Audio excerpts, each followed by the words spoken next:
Thank you all for being here, and thank you to everyone who's joining from the stream as well. I'm Jennifer Fernandez Ancona.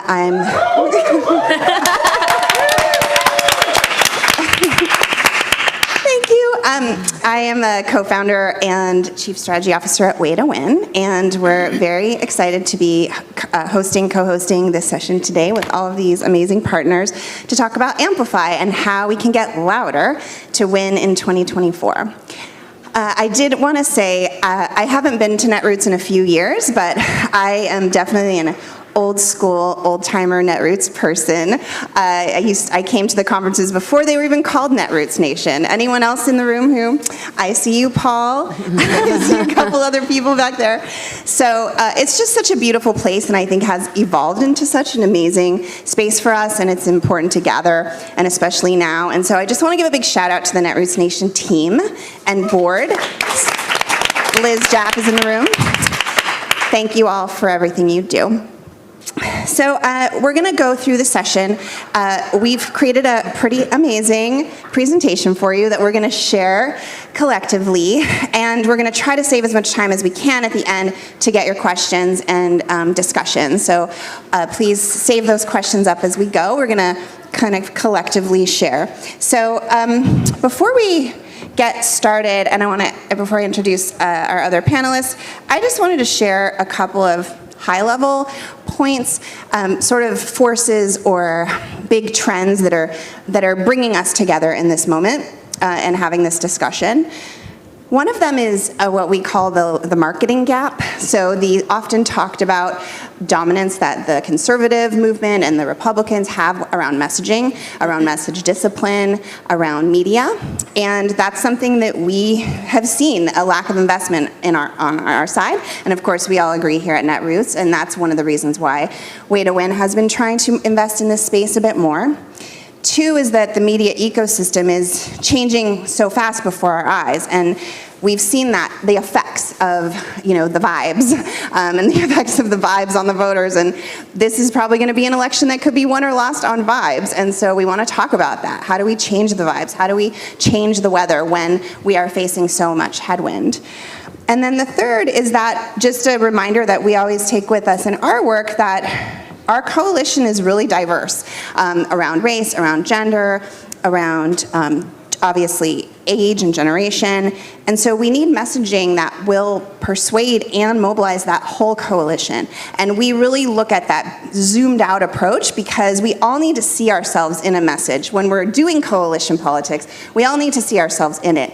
And too often that gets lost if all the messaging is sliced and diced by audience, which is also important, but that's kind of what we're bringing to this as well. And just really understanding that we need media that meets that particular moment. And so that's kind of what I'm bringing and what motivates me right now to do this work. And I wanted to go ahead and kick it to these lovely folks. So I'll start with you, Anat, to share kind of what you're bringing and what your role is in this work right now. Hi. Hi. I'm Anat. Wow, that was less than half your applause, Jen. Not really sure what that's about. I guess you didn't organize me. And obviously I'm a Jewish mother because guilt just effectively deployed on all of you. Congratulations to me and Shabbat Shalom. So what is my role? I would say that I'm the lead chaos Muppet on this project, but actually there's a more chaotic member in the audience. I won't say who she is. I am the person who spearheads the messaging research and some of the storyline creation for the content. And is that it? Great. Thank you, Anat. Clemencia. Thank you. Hi. My name is Clemencia Herrera, and I am the CEO and founder of Moira Studio, which is a woman-owned, Latina-run creative advertising agency. And we devote ourselves to creating inclusive campaigns, which is the only way that they should be. And I created Moira Studio 10 years ago because I was tired of lazy translations, stereotypes, and cliches, lack of representation in advertising. So we're here to change how things are done.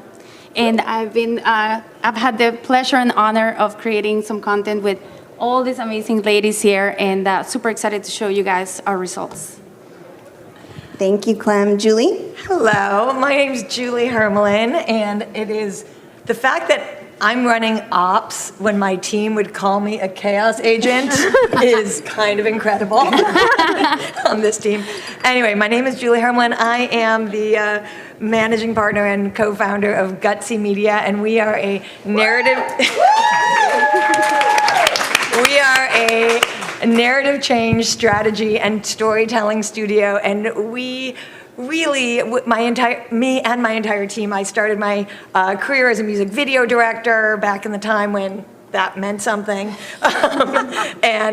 And we all come from the entertainment world, and where we've seen culture really, the power of culture to move people broadly, we look to sharpen what culture can do and really make, work with creatives and creators and research and strategy and act as translators to bring all of these things together so that when we're making messaging and media that is really research-backed and strategy-forward, people also want to watch it because things can test well, but everything lives in the wild. And so we want to make things that are thumb-stopping that people will watch.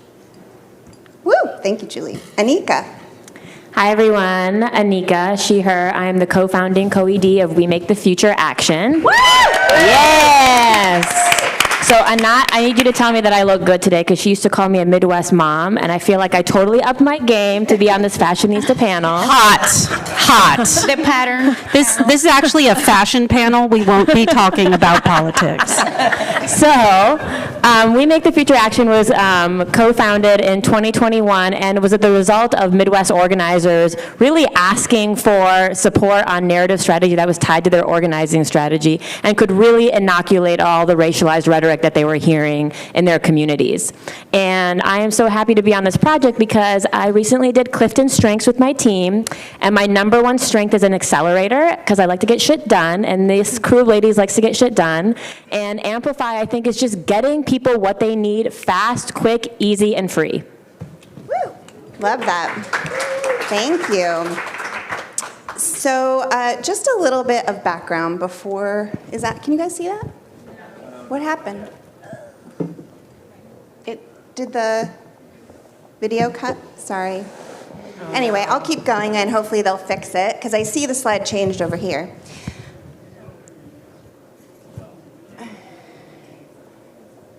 Sorry, everyone. Tech fun. What happened?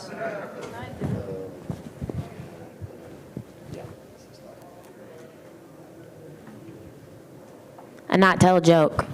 There we go. Boom. Okay, it's back. Okay. Woo, saved by the bell. Thank you.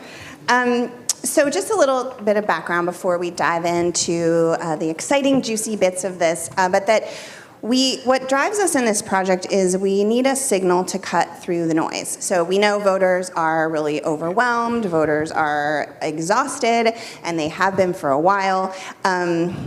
And we really saw the need for this signal cutting through the noise in the lead up to the midterms in 2022. That's what brought a lot of us together and starting to work on this idea. And what we saw was there was a lot of Democratic hand-wringing, endless series of bad polling, a chorus of mostly male pundits who were certain that Democrats were going to lose everything in a massive red wave. Does this sound familiar at all to you? So yeah, we're seeing echoes of that now. But of course I wanted to mention that it is true, there is something happening right now at the top of the ticket, and it might be in flux at the presidential level. We're seeing it play out before our eyes, and we don't know what is going to happen.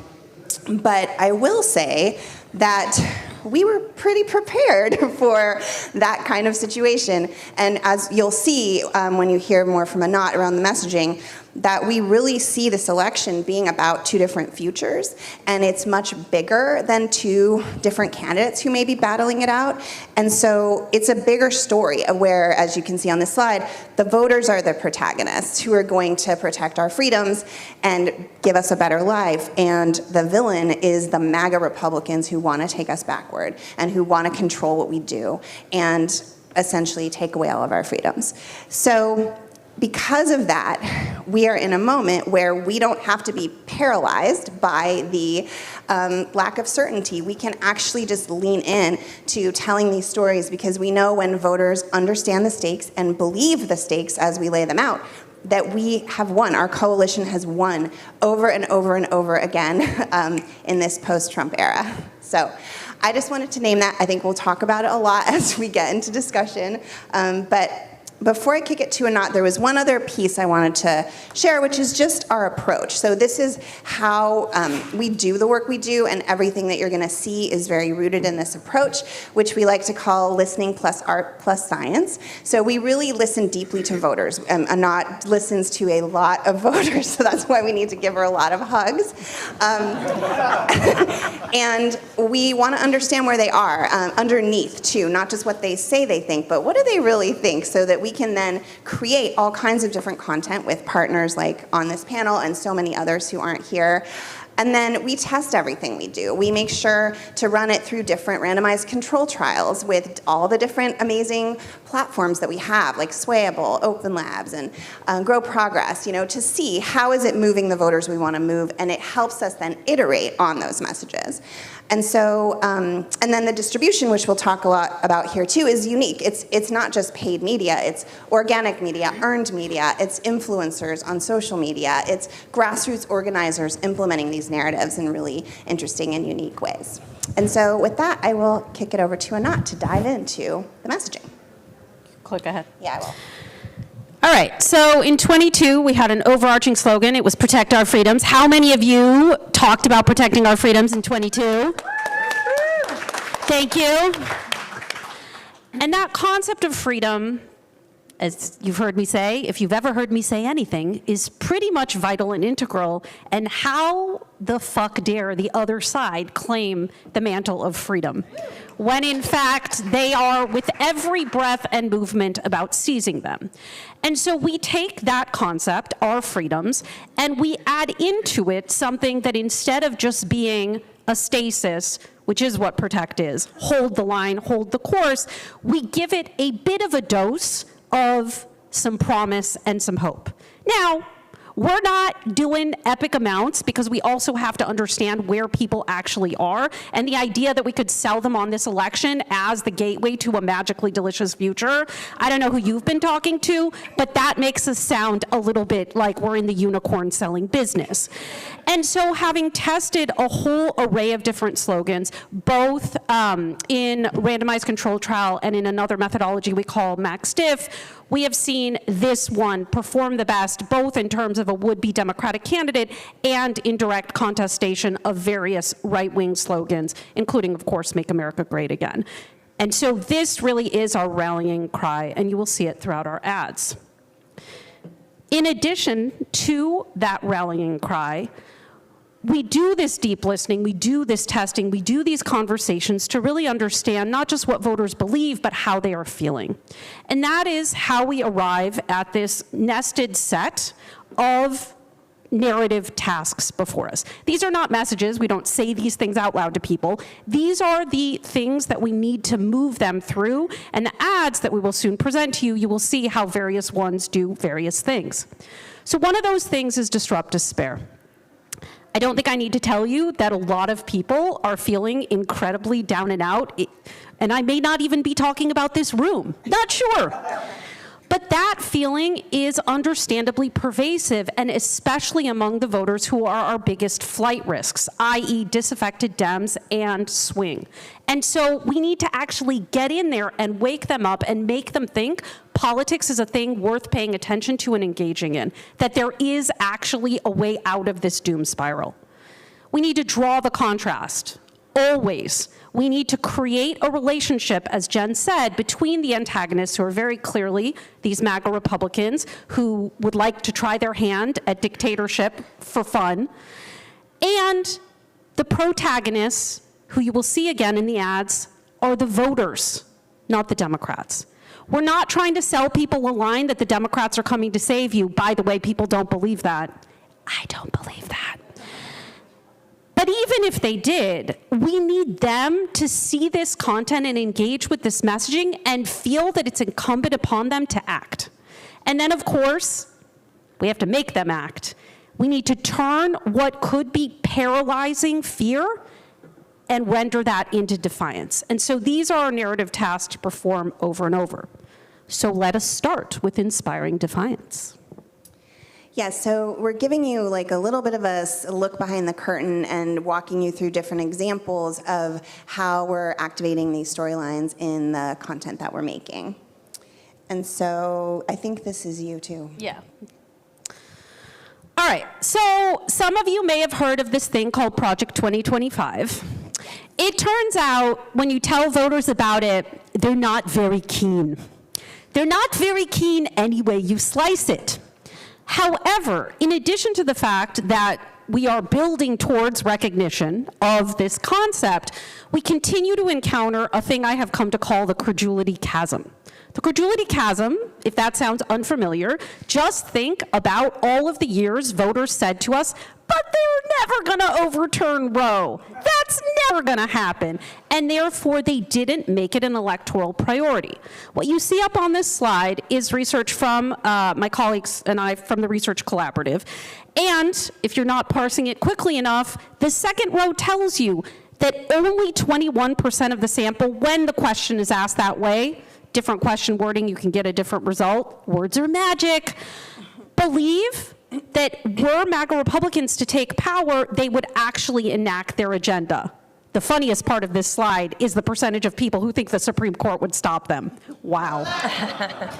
So we need to make clear not just that these are their nefarious plans, but that they could actually occur.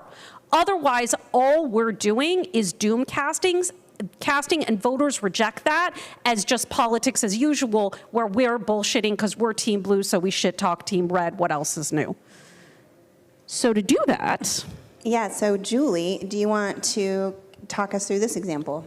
Absolutely. So with this research and looking forward at the anniversary of Dobbs that was coming up in June, we worked with AFC, Americans for Contraception in the house. Hi, shout out. And we wanted to make something that was buzzy and sexy and a story that really showed what the stakes are. And we wanted to bring men into the conversation as well, right? Because we needed to really explain the stakes for everybody. And so we went out to creatives that we work with, Laura Everly and Jessica Stamen, and they were amazing, and said, okay, let's hear some ideas. And again, we work at this kind of translation nexus. What we know, the more specific a story is, the more emotionally resonant it is, the more powerful it will be. They wrote a script. It was great. Anat looked at it and said, no one is going to believe this will ever happen. And so we were like, but this script will cause a stir. And she said what she said. And so we made it, and sure enough, the testing came back, and it showed that people were really engaged by it, and it caused backlash. And so now we were in a spot where, okay, sure, we've made something that's entertaining, it's gonna get eyeballs, but how do we address the fact that it's actually moving voters against us and not for us? And so again, for us, creativity is an iterative, experimental process. And so we were able to look at what we had and say, how do we address the problem here? And so we ended up changing our end card, really workshopping some language, and ultimately put it back into testing and found something that was not only engaging, but also moved voters in the direction we wanted them to go. Should we play the clip? And let's play the ad. Okay. I'll be quick.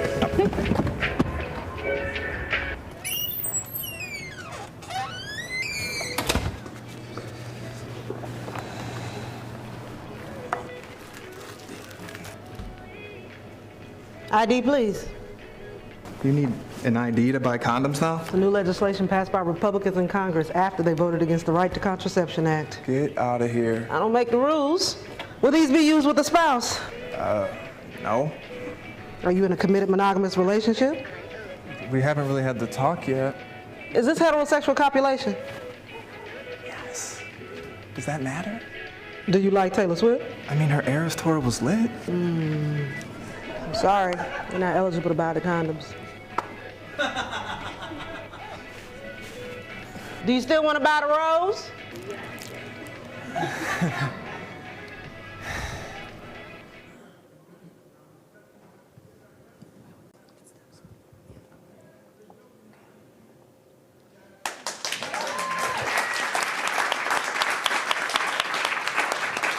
And so the purpose of ads like this is to crystallize a moment, to bring this research and these focus groups that Anat and ASO are doing and actually make it live for people. And then drive a conversation, drive more media so that you create this 360-degree surround sound experience where you have creators talking about this and news media talking about this and talking heads talking about this and grassroots organizations that can use this media to activate their communities. Thank you. I thought the purpose of the ad was so I could finally name something prophylactically pissed. I love that. And big shout out again to Americans for Contraception, who implemented this messaging out in the world with Frida Womb, the 20-foot IUD. If you haven't seen her yet, she's coming to a city near you all throughout the summer. So let's go ahead and move One thing on. that could get me to cut my trip to LA Oh, this is just an example of a creator ad, but we're going to skip it because we're running short on time. So let's move to the next draw the contrast example. All right, so you saw 3 circles. The first one was that, what was the first one? Defiance. Uh-oh. Some people are tired. And now we come to draw the contrast. And I want to be clear, because time is linear, we have to present these in a linear fashion. You don't do them sequentially. You have to keep doing all of them over and over again.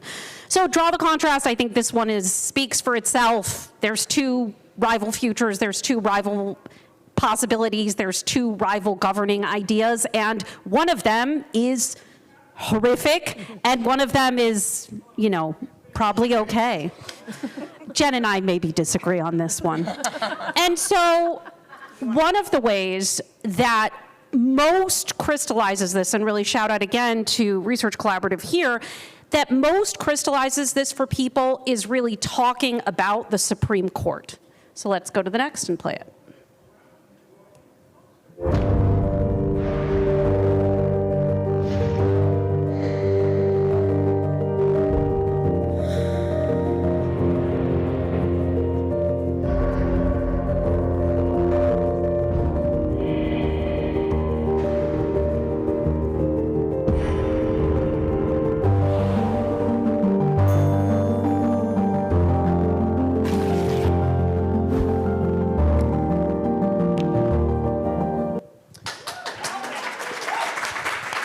Next slide.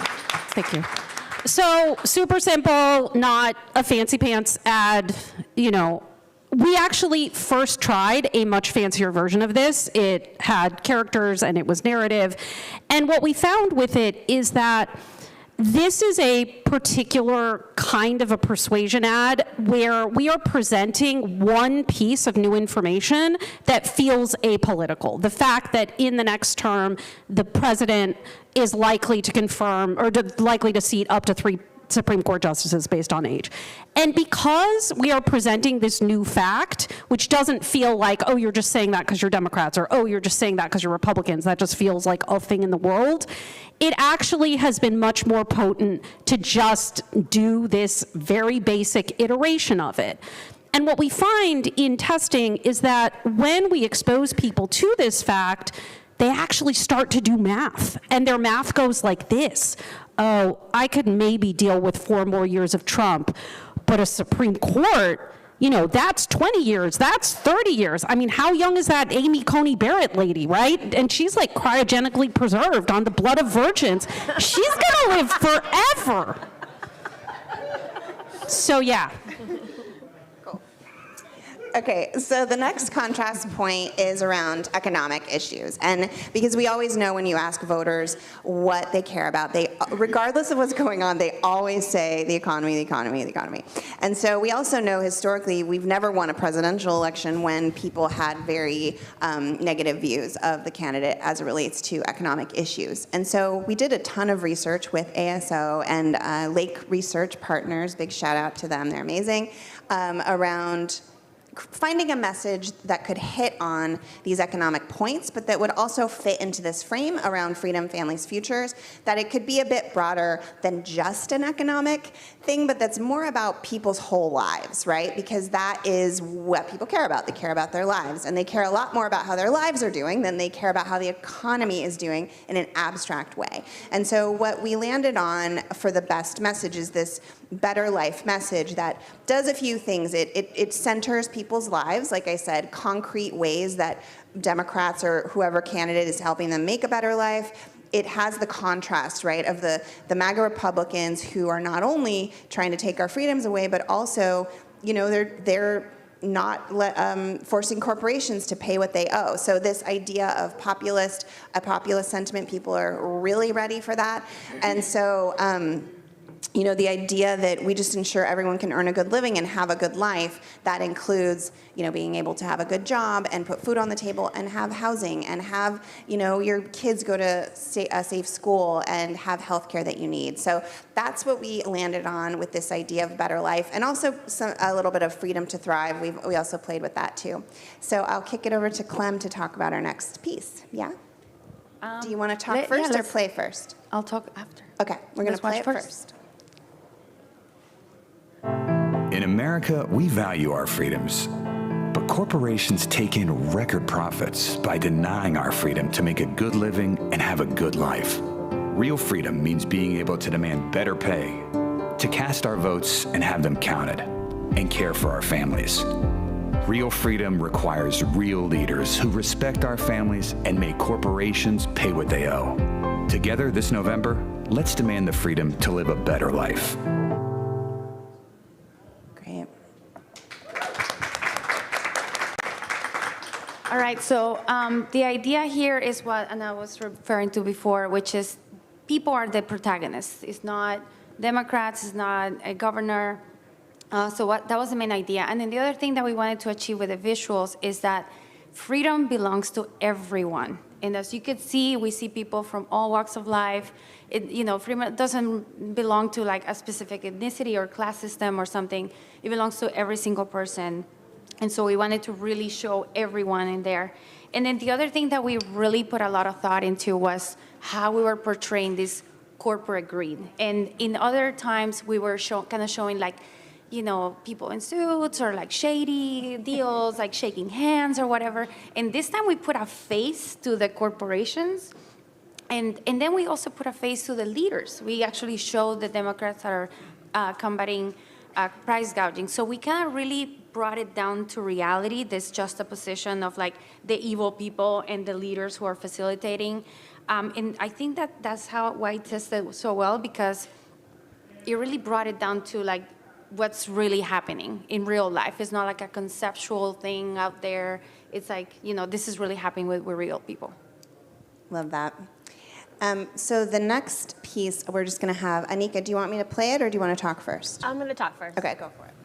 So we know that people's worldview is not only shaped by digital ads, but it's around the relationships they have with each other and with the people and all the other ways that they consume information, right? And so We Make the Future Action is working with power building organizations that are in relationship to the people in their communities to spread these messages as well. And that's going to come in a variety of forms. So in the bottom right, which the video we're going to play right now, is our friends at the Missouri Jobs with Justice campaign that was working on raising the minimum wage to get that on the ballot, as well as paid time off to be with your family. And so they incorporated the Freedom to Thrive language into their scripts. So I'll have that played right now.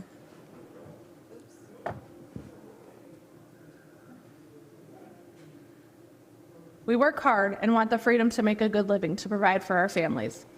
But for too long, CEOs and the politicians that they fund have divided and distracted us while refusing to pay us for the value that we deserve for our work. That's why we're out here talking to our neighbors across the communities from St. Charles, Kansas City, St. Louis, Springfield, and Columbia. When we join together and demand what we deserve, we can make Missouri a place where we all have the freedom to thrive, no exceptions. So, by working with organizers, you are actually amplifying that surround sound. So that digital ad that they hear is what they're also hearing when someone comes and knocks on their door, what they may hear when they open up the newspaper. You can see in the top right from the Pennsylvania Working Families Party and 1PA, and then also if they're, part of an organization in Minnesota, they got a newsletter, saying that all the same language, and that is when we can really break a signal through all that noise. So I wanted to share all the ways that our organizers are also spreading the good word. Thank you. Our last but not least storyline, Disrupt Despair.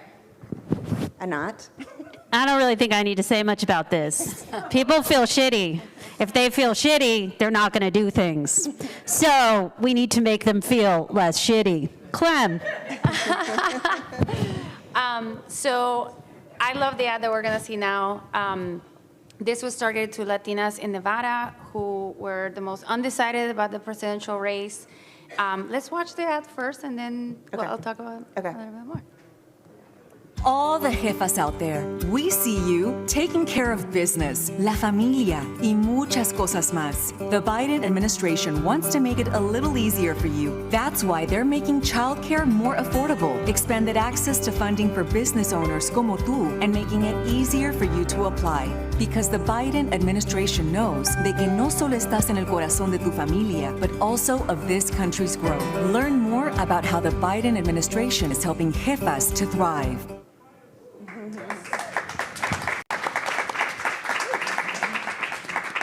So about the economy, I'm sure that you guys know that Latinas are right now the demographic that is creating the most businesses out there, but nobody's really talking about that. And also nobody's really talking about what the administration is doing about this. So we wanted to make an ad about that. And one of the things that we really wanted to do was start with some empowering language.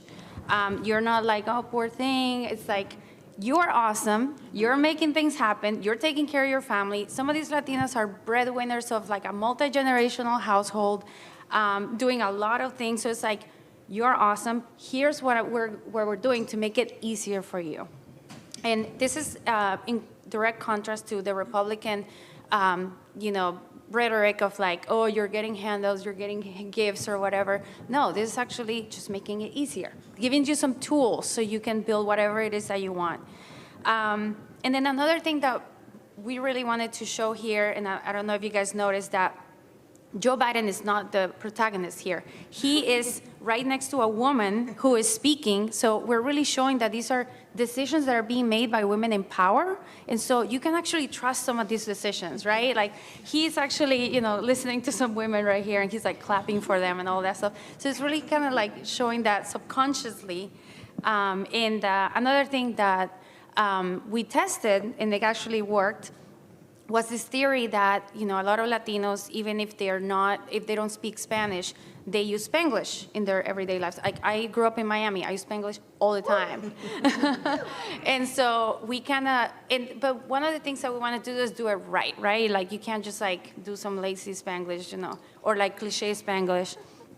One of the things that I also think why this tested so well is that by doing all of that, by taking care of all the little details, is when Latinos say, okay, there's probably some real people, authentic people doing this ad behind, and so I can trust what these people are saying, because you can see the authenticity behind it, because there was some real Latinos making it behind it. So yeah, so you could tell that they were listening and they got it, they got the message. Awesome, thanks, Clem. So we have one more example in this category, and Julie, do you want me to play it, or do you want us to talk first? Why don't you play it, and then we'll just kind of... Perfect. I feel it dovetails really nicely. It does. It was a perfect segue, as if it were planned. I am from the south side of Milwaukee in Wisconsin. I'm a second grade bilingual teacher. I was brought to the United States when I was just 2 years old. We, the people, fought for DACA, and now we have a better life. We grew up here.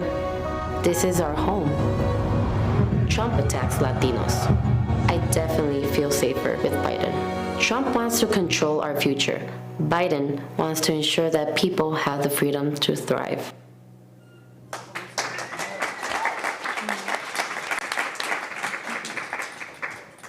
Julie? So this Alondra documentary profile is one of a series of 6 documentary profiles that we've done in really deep partnership with Way to Win, with Way to Win, obviously, and We Make the Future, and obviously ASO. And it's grounded in this message that ASO has been really used, that we've worked with you all on for a number of ads. We did, we can, we will. This is a really strong message for movement groups. We did this work. We can do it again, and we will. We can do it, and we will do it. And really, it's such a grounding message frame. We use it with other movement groups that we work with, that it really allows people to highlight the work that they've done and center it in the people that are doing this work. As I said, this Alondra ad is one of 6 that we're doing with groups in battleground states to highlight everyone, the community's work, and elevate it. And so with that, I'm going to just go right into this program, because all of this work is a coalition between air game and ground game. And I also want to shout out to the influencer content collective aspect of this, who had a panel yesterday, because this is, again, a 360-degree media and ground game program. And so this program combines a robust coalition. This means everyone here, as you'll see. And those are all the details. I'm going to be for time. Proven and tested content. And then the last of it is messaging and narrative support. And that just speaks to everything that everyone's doing. And it's wrapped up in a website that everyone can access, amplifyfreedom.com. You'll get messaging guidance there. You'll get the newest ads, and sign up for the email where we are highlighting the email of the week, by week, and then monthly Zoom briefings to see what we have coming up next. Thank you so much, Julie. And Julie and her team have done amazing work to make this all accessible to everyone and all of you, and we really hope that you will join in the fun. So Anika, you're up to share just a little bit more about this implementation on the ground of the messaging that we're talking about. Yeah, can you go to the next slide? Yes. Yeah, so we don't have infinite money, but we have people power, right? The people are on our side, but we have to be coordinated and we have to be at scale. And so what We Make the Future Action is doing is working with our key partners across the Midwest and the South to do a coordinated ad buy around all the Amplify content, but also connect it and layer it with the organizing that they're doing at the doors. So it is the same message that the folks are hearing on Amplify content in the digital spaces that they receive information is the same stories, same people that they're knocking on the doors with. And we're working with Nordy's Digital to help them build up their digital infrastructure capacity to do that, and also with Stephen at Interval to make sure we actually evaluate that this thing works, right? So actually providing proof of concept that by integrating narrative and organizing, we can move voters towards a progressive worldview and have the multiracial democracy we all deserve. And this is not just on digital, right? This is, if you go back one more, our folks are doing it in such creative ways. They're making shopping bags with these messages, beer coasters, doing social media. So it's living in so many spaces, not just online, in very creative ways. And so I wanted to make sure that the voices of our organizers were in this room. We invited our friends from Wisconsin, but obviously they're doing the good work. They're in Milwaukee or in Wisconsin with the RNC in town, so they wanted to make sure that they were there for rapid response mode. But we brought their voices in the room through this video so they could share what this project has been for them.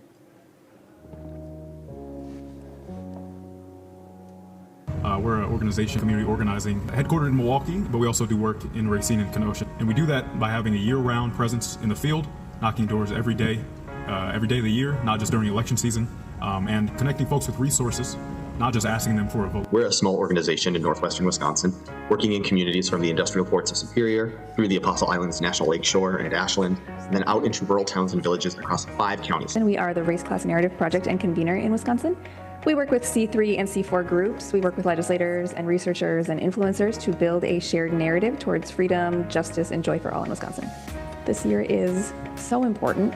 I think everybody who's listening here probably knows what's on the line, and to know that we're still being relied on as experts in our own people and getting to write and use content and targeting the way we want to and not have it dictated to us by people who aren't from here, who don't live here, but to still have the support of groups and vendors carry all of this through for us. It feels really good and really organic and really intentional. This layered approach is super essential. Small organizations like ours are engaged in David and Goliath scale battles every day. This time around, we have unified messaging, a shared brand across our state, and a larger team ready to make the most of every opportunity to reach people in what we know is an exceptionally important but super challenging cycle. What we're excited about for the collaboration in 2024 is an opportunity to do more of the same that we did in 2022. And these ads are going to help us make sure that people stay in touch with the information. What makes a really powerful layered communication and organizing strategy so effective is the opportunity to seed some of our conversational topics, some of our messaging and narrative before we even hit the doors once again. All right, shout out to those organizers. Amazing.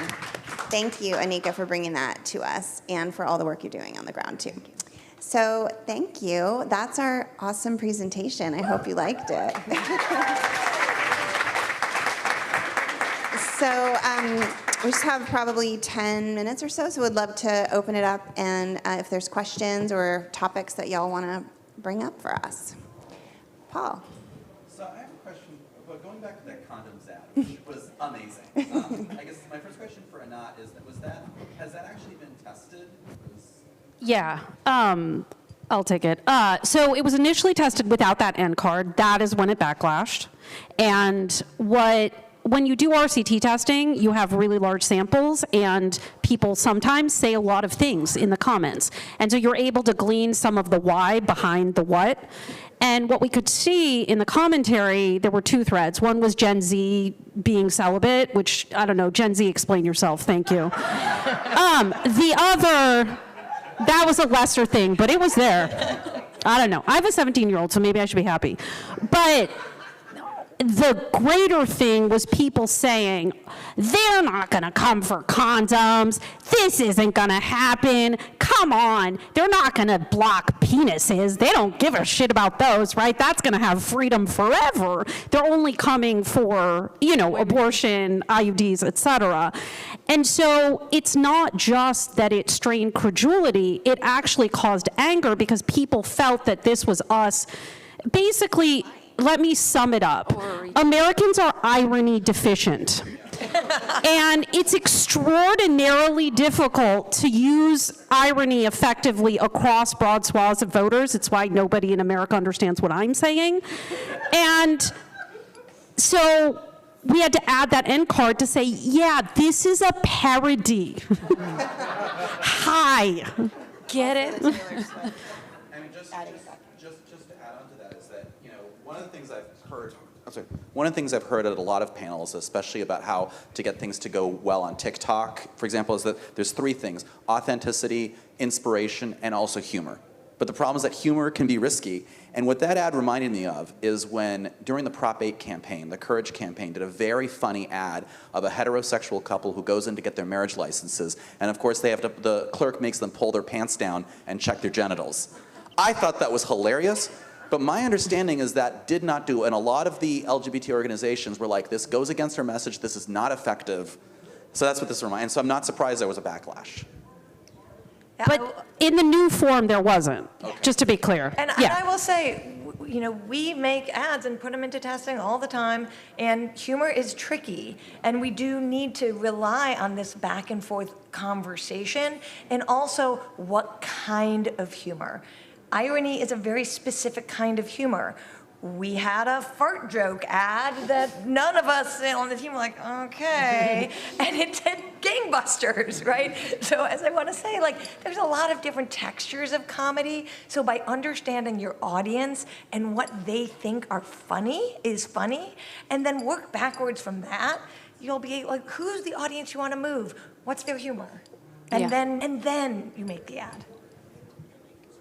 Thank you. Other questions or thoughts? Sure. Oh, go ahead. Hey, this is a great panel, and Annette, it's really nice to meet you finally. And see you. Charlie's wife Yeah. co-wrote the condom ad. I'll take the credit on her behalf, but she's very grateful that you mentioned her, Julie. So I have a question, So I think this messaging is fantastic, and I'm always so fascinated why our elected officials don't use this kind of framing. And I wonder whether or not, obviously they're on the coordinated side, whether you talk to campaigns or elected officials, because it seems to be lacking when you see them on Meet the Press or whatever. So I wonder if you could speak to that.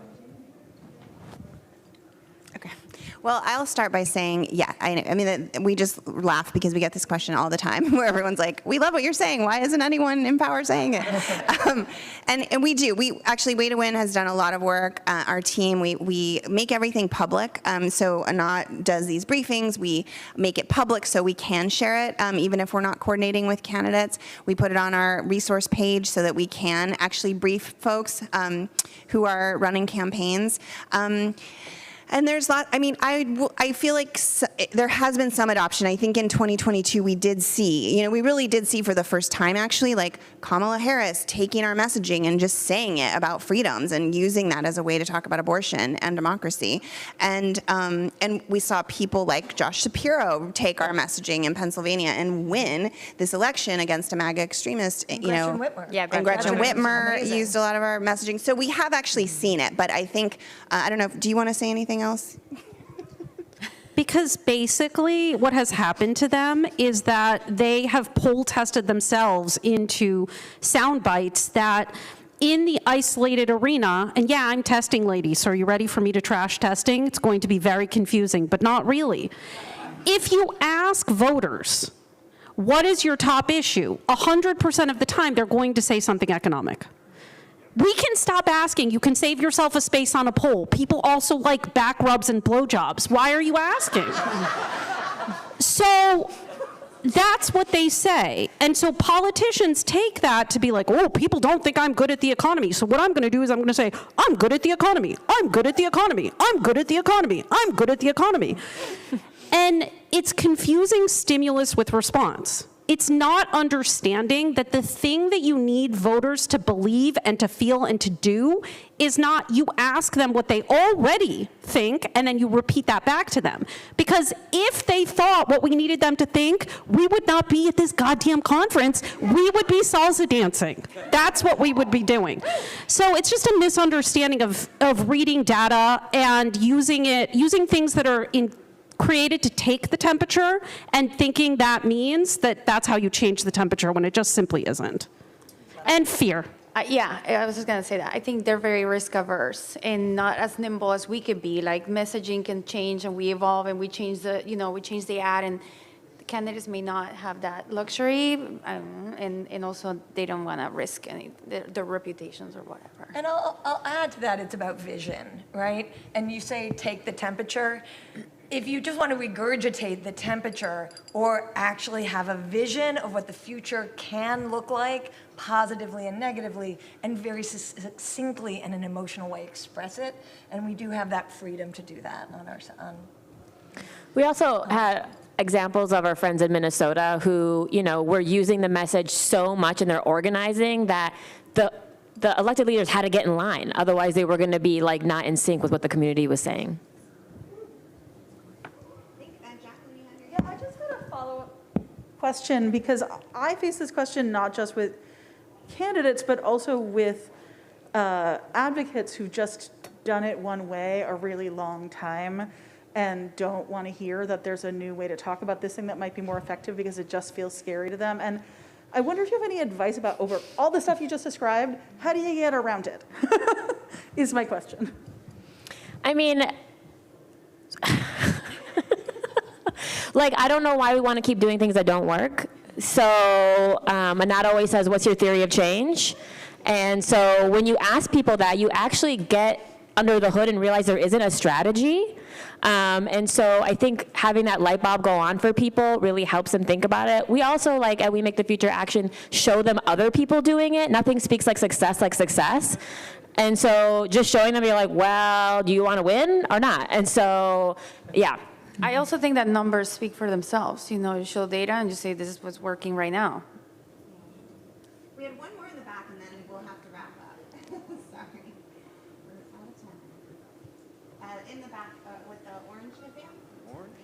Norbese. Hi. Do I need to stand up? Can you guys see me? Okay. Oh, okay. This is weird. Hi. I was just curious about with the inspiration piece.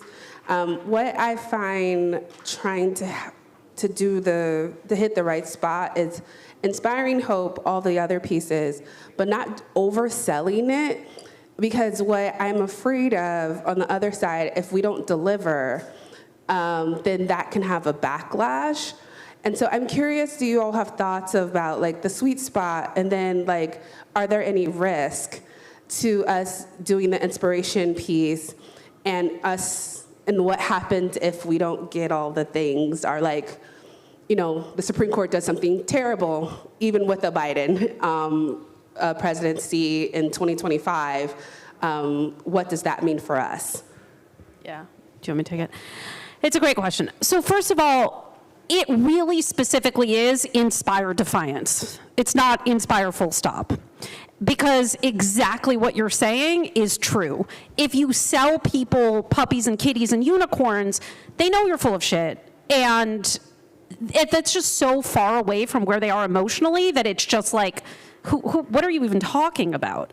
And so what you're trying to do is not say, we're going to give you, you get a car. It's not Oprah, right? Like, we're not promising them a concrete thing.